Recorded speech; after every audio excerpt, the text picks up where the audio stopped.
It's your big brother K-rino, and right about now, y'all are tuned in to K-rino Radio here on 90.1 FM. Kpft, if you listening, make sure you tell somebody to listen, man. Holler at your homies, holler at your family and friends and say, hey, man, tune in to K-rino Radio. Online, kpft.org is the station if you want to catch it online, if you out of town, listening anywhere around the world. But right about now, man, I don't want to waste any time in introducing our guests for the night. And really, man, this is more like family than a guest. I'm so honored to have my brother in here with us because I can't say enough about the type of dude he is, the contributions that he's made, and we'll get into all that. But of course, he's one of the greatest rappers to ever come out of the city of Houston. He's a CEO, a label exec, he's an activist, he's a screwed up clique member. He's a philanthropist to the 10th power. I want to introduce my brother, H-Town's own, Trae the Truth. What's up, family? Hey, what's up, my G? How you doing? Man, I'm blessed.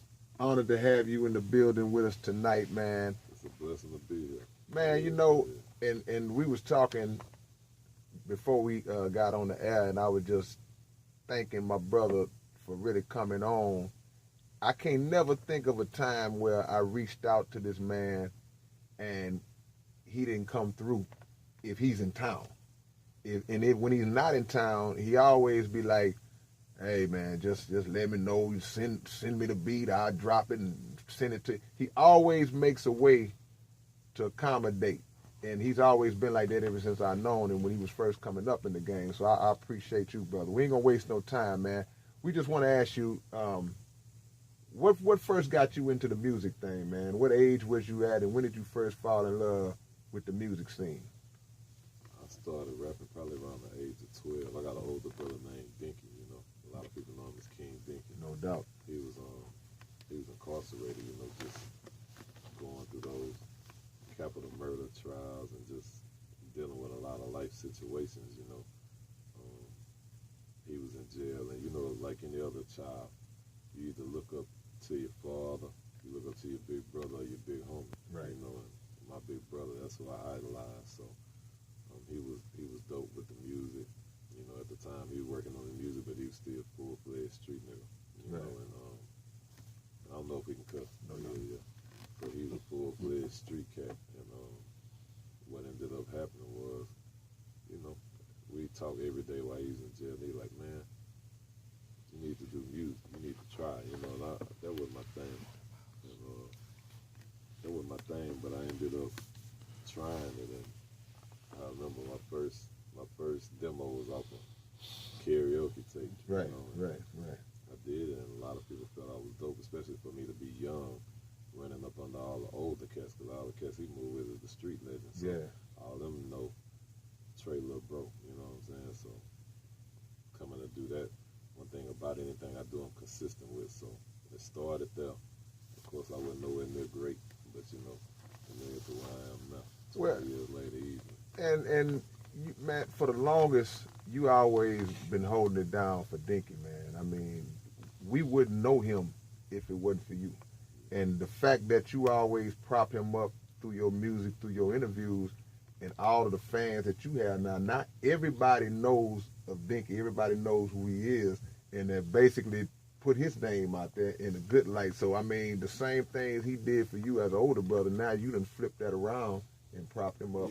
Yeah, and it's crazy because when we talk, you got to imagine when he left, you know, I was baby bro. Right. And now you mention my name, you get the utmost respect, whether it be the street cats, whether it be the magazines, whether it be even the guards in there, to where you witnessing different stuff. You may witness stuff with me, Jay-Z, you may witness stuff with me and Puffy, and you got me and T.I. all the way back to me and Screw. So it's like just him watching everything unfold and knowing that his brother is probably, if not the, one of the top few most respected rappers throughout the whole industry. You know, that's a different type of excitement for him. And that's a fact because you have basically worked your way up as a self-made artist, a self-made man, to become that well-connected in the game to where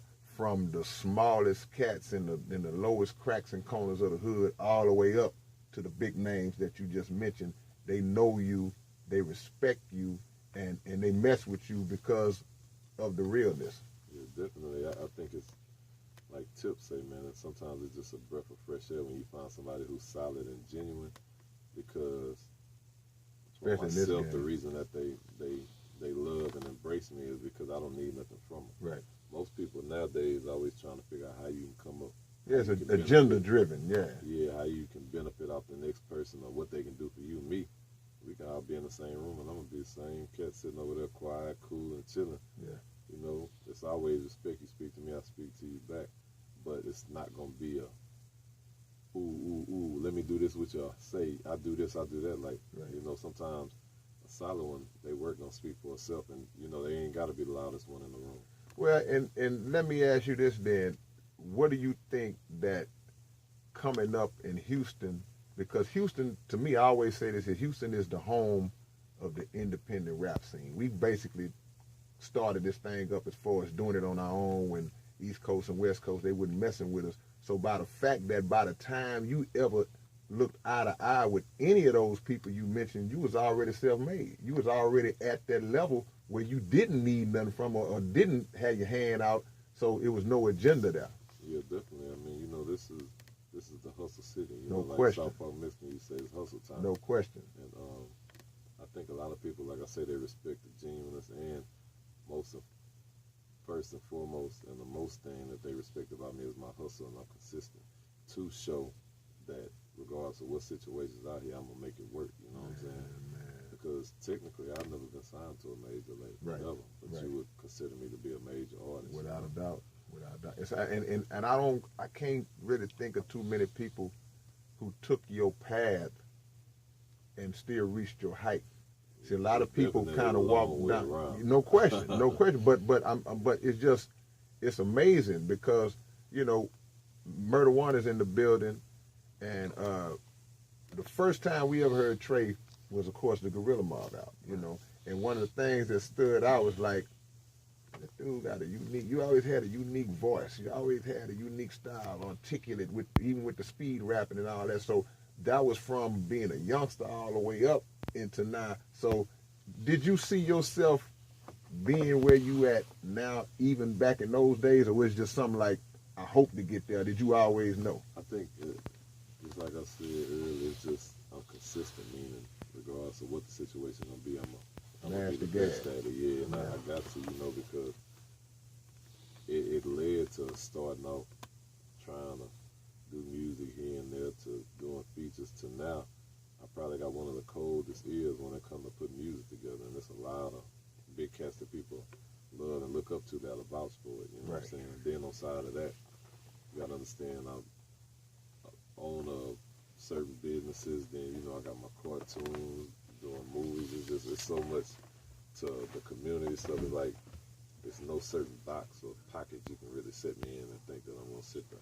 And we definitely gonna get into the community stuff because that's definitely big.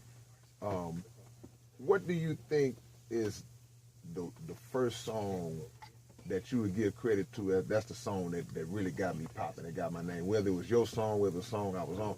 What was that song that say? Swing.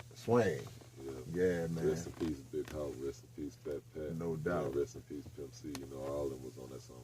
And you know what? And when you start listing or thinking about all of the classic tracks that ever came out of H-Town, Swing is definitely on that list. I remember when the song hit, everybody named Mama was jamming it. I remember when the video dropped, everybody was on it, just showing love. And like you said, man, then you got the legends on there. You got a chance to work. What has it been like as far as being a part of the Screwed Up Clique and having the actual experience of not just saying I knew these guys, but actually being able to say I roll with Screw, I work with this guy, I work with that guy. What was that like, man, just coming up? You know, it's definitely, for me, it's part of my legacy, but it's part of the culture of Houston, man. You know, you gotta think back then, every kid, it ain't a kid coming up in the city, that was a street cat. That school wasn't their idol. That you prayed that when that tape play, because you know it wasn't track list back then. So Right. when that tape play, you prayed your song made the cut. Yeah, no doubt, no doubt. To where it jumped to every other tape people was having our songs on there. To you know what I'm saying? That was our form of radio. It was times when I couldn't get a DJ to ever play my record. Right. And you know, you would find dark spots, you would find depression phases, just trying to figure yourself out on what's going to be the next move. And he was one of the ones that always stayed motivating me through all the situations I've been through, you know, that I prefer not to talk about regardless of all the situations. He always kept it solid with me. I ain't never have to second guess or think of where his mind was at, you know. And that's the words that always get associated with Screw, just being real, just being genuine with everybody, man. And I like to take out though. Hey, the same way, well, bro, I'm gonna say it to you like this. You know, I've been knowing you forever, man, but it's good for me to have this platform where I can say it in front of everybody. Screw would be proud, you know, because I think if he was still around, he would have evolved and been involved in the similar kind of work that you involved in. Yeah, you know, I remember. I don't know if you remember. I remember Screw came to pick me up one day, and it was probably like 15 of us. That was my first time meeting Minister Robert Muhammad with you. Man, look. Remember when we talk about that all the time. And all of us come up to the mosque. That's right. Yeah, and what was that? That was off Griggs. We're on OST. We're still there. Oh, and look, I'm gonna tell you, we talk about that all the time because that was the first time that we had ever got all the artists in the city together, and at that time, Trae the Truth wasn't Trae the Truth like we know him now. He was coming up in the wings. Yeah, I was just one of the young cats that was in the mix. You know what I'm saying? But I always thank Screw for that because he brought you and he brought a lot of other brothers into that meeting that day because he recognized the importance of it, of what Brother Robert, who's now Brother Abdul Halim Muhammad, was trying to relay to us. And y'all, at that time, y'all didn't know. Y'all just like, man, you know, Screw say go, let's go on and go see what he's talking about. You know, so. And you know, stuff like that is what you call planting seeds because you have to think that was one of the first times anything in the city like that happened, which led to, even to this day, decades later, I'm still doing the same thing. And it brought relationships because that, you know, that brought me and you closer, and Brother Muhammad. You know, I don't know if you know, me and him been through some real situations. You know, I went to war with a whole precinct, and it was them against us, and he came. Bro, he came, brought his crew along with mine. I was there, Trae. I was there. Look, you read my mind. You must have snuck and read my paper, man. I got all. We talk about that all the time. Me and Brother Robert, we talk about that all the time because what was going on for y'all who listening, in the neighborhood Trae was living in, the police was harassing him. And they was harassing the wrong effing neighborhood to move. Yeah, just racist police, man, and they was harassing anybody that would come to visit him, coming in and out. And you called me, and you was like, man, we need to get Brother Robert. Not call Minister Robert, and we came out to the neighborhood and lined it up. Came to the house, and they saw all them. That first day, the first day y'all came, they didn't make their presence felt, but then they kept trying, man. Yeah, you know, they saw like 30, 40 FOIs getting out the car in an all white neighborhood and was like, uh-oh. You know, but that's the thing that we got to do, because to give Trae props again, in the face of that whole situation, how they were trying to really intimidate him, he still stood strong and, hey, let them know we got some reinforcements around here. And won that situation. And won the situation. The person who was behind it, you know, he was tossed up out of there. Out of there, yeah. So a lot of people don't really understand a lot of situations. You know, it's crazy. I was sitting with the homie LT Hutton, and we were just going over different stuff I've been through, and he was like, man, your life alone is a movie within itself. No doubt. From then to now, because there's so many dynamics to it. You got to think from, of course, that situation with the police to dealing with deaths to being banned. This is gonna be the 9th year of me being banned worldwide. Hey, look, you back on my sheet again, man. Look, we want to get into that too. We're gonna go straight into that, man, because you know, one thing about it, we don't. Did you see the recent interview? Nah. Yeah, they say his career is over. He's really doing this for publicity. He's nowhere holding on. Well, I'm gonna tell you like this, and this is what he's talking about. Actually, you know what? Because I know they're gonna have to give us a few more minutes on here. I ain't in no rush, you know. It's a get it in, because they got somebody coming behind me, and they're gonna cut us after hours. So anything that you really want to say, go on, get it in. So we make sure. Sometimes it's to a point you don't necessarily have to say anything. But what I am gonna do is I'm gonna let it speak for itself. Right. So just in case you never heard the situation, I'm gonna run it for you. It's all good. So many people know him for being this community hero, right? All the great things that he's done for the city. But unfortunately, so many people do not know how talented he is as an actual artist. Trae has a message for all of his supporters. Keep sticking with him, keep supporting him, you know, support him not only with the things that he's doing within the community, but support him through his music, you know, request his music that's already being played on the beat, and just continue to stand behind him, believe in him as we get through the situation. I reached out to Urban One, and this was their statement. In our opinion, this lawsuit is merely a publicity stunt by Fraser Thompson to stay relevant in a music career that appears, for the most part, to be over. Unfortunately, Mr. Thompson is dredging up events that happened almost 10 years ago and were the subject of a prior lawsuit that was dismissed. We are confident that this lawsuit, based upon the same allegations, will be dismissed as well. At the appropriate time, we will be seeking our attorney fees and costs from Mr. Thompson as a result of having to respond to such a frivolous lawsuit. Let me say this, you know, for everybody that's listening.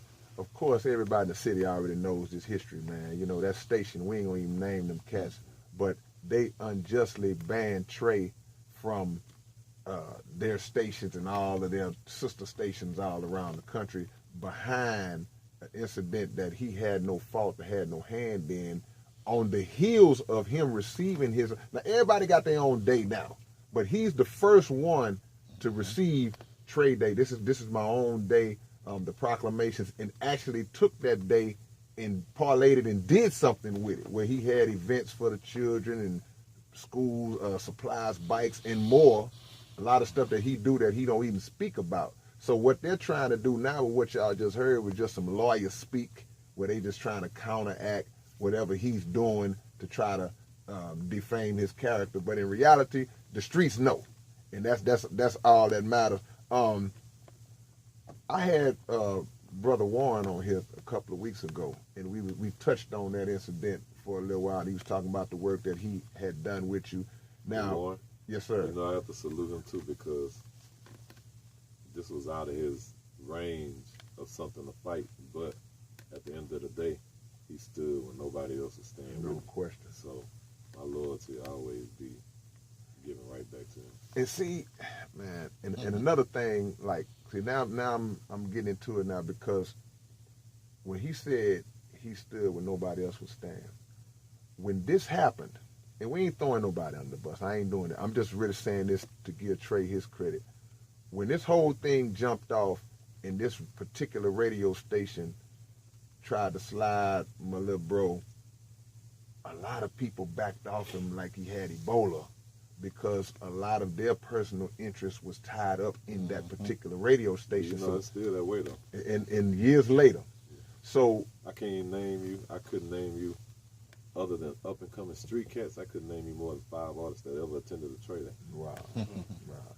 And see, and the thing is, what I guess I can ask you, how has the new station coming along, how have that kind of level that playing field for you? Because I know they thought they had you buried, and because they was the only game in town at the time. So how has that new station? Yeah. So the situation at hand, what's really a funny situation is they had the game in the chokehold here because Right. they were the only one. Monopolized. So yeah, definitely monopolizing. So when the other station came,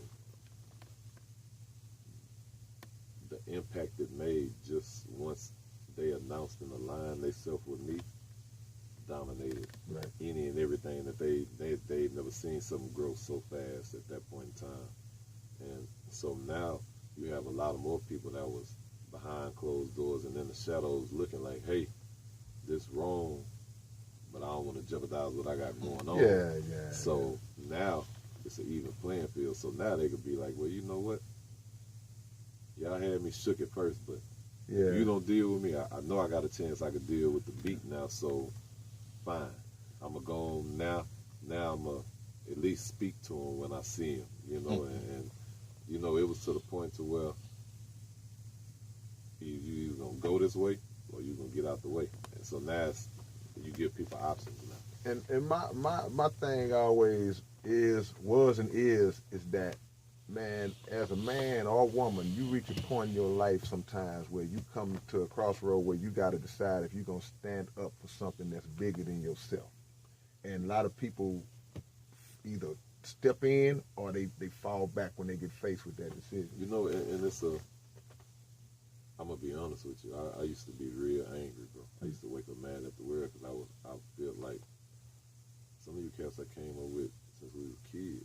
Right? So the fact that you ain't allowed to speak to me, or you ain't allowed to be in a picture with me, or you ain't allowed to do certain music with me, or stuff like that. You know, that used to make me be like, how solid is that? You know what I'm saying? Like, right is right, wrong is wrong. But then, as I get older, I understand at the end of the day, some people look at it as if, hey, do I stand with him when I know is 100% right? Or do I feed my family? Yeah. And I think the older I got, it just got to a point I wasn't angry no more. Like, all right, cool, if you feel you want to feed your family, I got to respect that. You know what I'm saying? My thing was never to get people to stand with me and bash them, because you can't find no interviews I bash them. Right. You know what I'm saying? Right. The whole point was just to stand and let it be known, hey, we rock with bro, and we going to stand with him point blank period. You know what I'm saying? It's not no diss or no beef to y'all, but not at all. You can't tell me I can't be cool with him. Yeah. So what happened is a lot of people used to be like, oh man, Trae, when you do music, you don't never really have a whole bunch of Houston artists, or you don't never really be doing the Houston events, and little do they know, I treat it just like the streets. I give respect where respect is due. So a lot of these artists that's not from here was letting their NUTs hang. Right. Like, hey, you can't tell me I can't be cool with him. And even right. if you're not, all right, cool. That's right. still my brother. You right. can't make me not be okay with him. And T.I. was one of the main ones. Yeah, definitely. Which I'm going to get into why me and him so close. Right. So the other parts, they would do all Houston events. I would always be the one that's excluded. You know what I'm saying? It was a crazy situation I'll never forget. You remember when the stuff happened in Haiti? Right. And, right. I was one of the first ones to act on it. And Bun had an event, and Bun was like, man, Trae, we need to get the people out there. I want you to be involved with it, you know? Right. Because everybody knows, as far as community-wise, they trust is with me, you know what I'm saying? No question. And we were trying to raise food, water, and money that he needed, of course, from my standpoint, but he also needed to advertise so other people who not in this world with me can come out. And he was told that if you want to help these people, you got to remove him, or we not gonna give you that platform to help people. You know, think about how stupid that is, because you saying that these people would rather let the people suffer than put that pettiness to the side and say it don't matter what other issues we may have had. It's about the bigger picture. That shows the arrogance. That shows the pettiness and the ignorance of these fools who's behind. See, Man, bro, I get lit up behind situations like this because I think about the hurricane last year, and you was this dude out here in boats saving people, bro. I mean, y'all have to understand the things that this man have done. This man is out physically saving, riding in the boats, helping people be rescued, and now you see a picture where him, Trae the Truth, Beyonce, and whoever is standing in the picture, this same set of snakes at this radio station crop him out of the picture, serving food to the people just to show, okay, we got Beyonce. That's cool, but what kind of mind do you have and that spirit that you have to do something like that in the face of a tragedy, to not show this man who's out there giving his time like that, man? And I'm gonna be honest with you. That part don't really run me hot, you know. Like Run me hot. It did. It ran a lot of people hot, but it don't run me hot. I think more what run me hot is it has to be an understanding that in any form of fashion, anybody out here, any way they block me, you're blocking the people. Because at the end of the day, what I'm doing don't necessarily benefit me. It benefits those in need. And if these people know they can get to me, or they have an option, or even have a direction to get to me that they can get help, then us as a whole, we're supposed to be the people to go out there and help the people. So if you block me, or you try and strip me, or you try and bury me, then who helping these? So you not only you denying me a way to take care of myself and my family, you also denying people the help that they need, you know. And also what they doing too, they creating enemies among the people, because the people know who out here getting it in. So, and they know who the ones who out here being fake. So if they know this information, they know this history where this particular entity is trying to hold Trae back. But hold on, but ain't this the dude who bought bicycles for the hood that time? Ain't this the dude who bought school supplies? Ain't this the dude who did this? Y'all hating on him? So now you putting yourself in a position where at some point the streets gonna rise up against you. And I think what's more important now, what people have to understand, and I haven't even really went that far yet.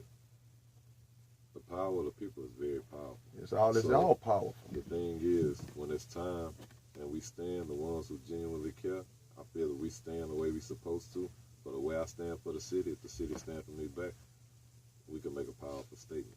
And I'm not looking for the entertainment side, because I done been without that for the last 8-9 years, and they ain't stood by me. So I'm only strictly dealing with the people right now, you know.